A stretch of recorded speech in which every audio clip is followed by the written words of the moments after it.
What's up, YouTube? This your girl Violet, aka Tondalea C, and I'm back with another My Spiritual Journey video. So I'm just going to be giving a reaction to this young man. We're going to jump right into it. I'm not going to waste no time. I don't know about y'all, but I've never been this uninterested in my motherfucking life. It's like I'm finding the same exact person in everybody. So basically, he's saying that everybody that he encountered, he feel like it's the same thing. And it's kind of pushing him to not even want to date right now. And I think that for people who are serial daters or people who've been dating for quite some time now, haven't been in a long-term relationship, we probably all experienced this. So I'm just going to give 3 reasons why this could be happening to him or this could be happening to you. And I'm also going to tell you, if you do experience this, what you can do about it. So number 1, God could be showing you what you're no longer interested in, right? So sometimes we find ourselves in certain situations, we find ourselves so low in life, we go through these traumatic, horrendous relationships, bad breakups, and we just pray and we meditate. Some people who do pray and meditate, but internally we wish that and hope that we never experience anything like that again. Sometimes we'll speak it out loud. We'll speak it into existence. We may write it down. We may talk to others. Be like, girl, I hope I would never deal with a man like this again. Girl, I would never do this again. Like, oh, I'll never deal with a female like this, which I don't like when men refer to women as females, but I'll never deal with another female like that again. So we say that, and in that moment, that's really how we feel. And sometimes we really do change from that. So it's not just temporary. We really feel like that. But you have to understand that God is listening. The universe is listening. They're listening. And you will be tested. You will be tested. So sometimes that's why you see it keep popping up. And it's like, I'm not interested in that no more. So then you have to make a firm stance on that. And really declare that I'm not going to accept this no more at all. And the more that you date and the more that you self-reflect, you'll kind of notice the toxicity and the red flags right away. That way you no longer involve or you even get involved with somebody like that. Then you'll notice over time you'll encounter less and less people like that when it comes to relation of dating. Like in relation to dating, you're going to always encounter toxic people in your life. There's really nothing that you can do about it. But sometimes if you shift your mindset and your perspective and you don't really get involved, even though you might deal with a toxic person at work, right? You can have toxic customers. It doesn't greatly affect you. You know, it's more so your outlook and your stance on it, not letting them get into your vibrations and your frequency when you encounter people like this. Kind of a long first reason, but overall, what I'm saying is that it may be time too for you to just change your environment. Okay, change your environment, switch up where you go, because why you run into the same person? That's just like if you go to the same clubs over and over and over and over again, guess what you start to see? You start to see the same motherfuckers every weekend. So sometimes you just got to switch up your environment as well. Number 2, and I'm not saying that he feels like this, or people who experience the same person in another body, or same spirit in that same soul in another body over and over, necessarily feel like this. But this is something that has to be put out there. Sometimes you're afraid of love. You're afraid of true commitment. You're afraid of happiness.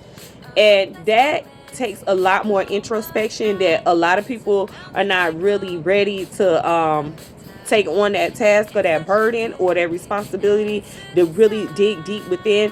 Understand that, but sometimes you don't want that love. You self-sabotage, and I've seen it happen a million times. I have been that person where I have self-sabotaged before because I just wasn't ready for the love. My mind felt like I wanted it, but my heart was not ready. Because of that, that's why subconsciously you flock or you attract certain people who are also not emotionally available. I find that a lot of people are subconsciously programmed by influencers or social media or just society as a whole to think that real love is toxic or is full of spontaneity or is drama filled, and they don't really understand what real love is. So they fall in and out of these situationships to avoid monotony or stability or growth because they feel like that's boring. I know a lot of people that do it. Shit, I done did that before. Like, this is boring. Like, I want some excitement. And love is exciting. Love is exciting. You don't have to fall in and out of these situationships to look for some excitement or adventure. These people move on infatuation and lust. They move too fast. They move too quick instead of trying to really get to know the other person. Because sometimes it's like you just write a person off because immediately it's some things that not even is a red flag that you feel like they're like, oh, well, I don't do this, I don't do that, I don't do much, I don't do that. Oh, well, I don't know why I'm attracted to somebody like that, bitch, because that's what the fuck your ass need. You need to sit the fuck down. You need to sit the fuck down. That's what you need right now. Don't always move too fast. Don't, if you see severe toxicity or red flags right away, okay, yeah, go ahead and just cut the situation off. Let the person know that, this is not working. But then sometimes it's like we jump to conclusions about certain things and you missing out on a blessing or opportunity. So sometimes you just need to work on trying to build those bonds or connections instead of saying immediately like, oh, I know this ain't gonna work. This person is not for me because they don't do X, Y, and Z. And here's another one, the last one. Again, you are sometimes what you attract. You are. Sometimes you attracting these people because they're a mirror, they're a reflection of you. How do you not know that they lead with the same sentiments that you have? Like, oh, here I go out and attracted the same type of person. So you don't really know. Like, we look at it, everything from our point of view. We internalize everything. We make everything about us. But sometimes you have to take a step back and you have to look at the grand scheme of things, right? If all you attract, let's say that you date 10 people within a year and all of them are almost the same, is it them or is it you?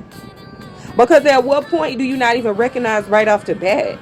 You see what I'm saying? So I think that a lot of the times that when people say, oh, it's the same person over and over and over, depending on what they're talking about, right? It depends on what they mean. Like if it's the same toxic traits, if it's the same red flags, like this person just want to argue, this person just want to fight, this person just want to party, this person is irresponsible, this person doesn't take care of their priorities. Is that you? Is that you? Have you really looked in the mirror? Are you really ascending to where you want to be in life?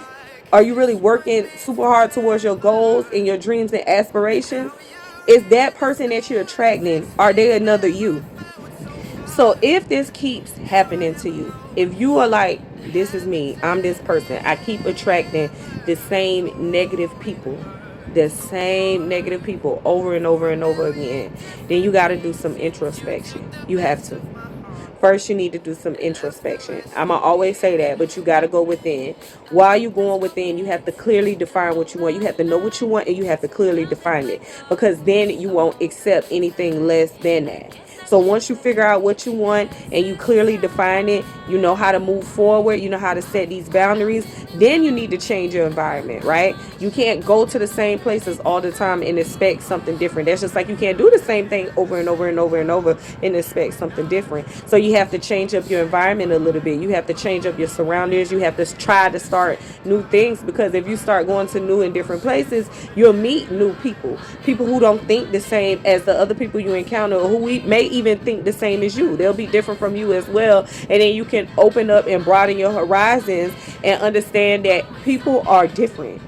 People are different. Everybody comes from all different walks of life. People experience different things in life. People have different cultures, and you'll understand and you'll really see that there's a lot of options. There's way more options than what you think. And you can make better choices and decisions once you realize those options are actually available to you. If you like the content that's being brought to you, make sure you like, comment, and subscribe. And I'll be back with another spiritual or reaction video.